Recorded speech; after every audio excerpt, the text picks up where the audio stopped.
এই যে ব্রাশ আর পেস্ট লইছি আজকে সবারে দাঁত মাজামু। এই কি রে তোরা কি করতাছস? তোকে আজকে ব্রাশ আর পেস্ট লইছি। চা দেই তো দাঁতের কি অবস্থা। তোর দাঁত তো ভালোই চকচকা আছে। এই তোরটা দেখি। शाबाश बेटा। ই দাঁত তো একদম পইরা গেছে গা। তাও তোর দাঁত চলে। কি দিয়ে বাস করস? পেপসোডেন্ট দিয়ে বাস করস না? তোকে মেডি প্লাস নিয়ে আইছি। এটা দিয়ে বাস করবি। সর হয় তোরটা দেখি। এ তোর দাঁত কেউ টাকা ছিল কি? এত বেকা কে লিগা? এই তোর দাঁত দেখি। দাঁত পড়ে গেছে এই কবে 7 দিন আগে অন্তরি দাঁত উঠার কোনো খবর নাই। দাঁত পড়া 2টা দাঁত পড়ে গেছে এখনো দাঁত উঠে নাই। আচ্ছা এই তোর দাঁত দেখি। তোকে দাঁতের মিশাইয়া আমার নিজেরই খারাপ লাগতেছে।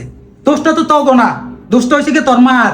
তখন ছোট কাল থেকে যদি মেডি পেস্ট দিত তাহলে তোর এই সমস্যাটা হইতো না। আজেরে বাজারে পেস্ট দিয়ে তোকে দাঁত মাজাইয়া তোকে এই অবস্থা দাঁতের এই অবস্থা করছে। বুঝছস? এখন থেকে সবাই মেডি প্লাস ব্যবহার করবি। কি ঠিক আছে?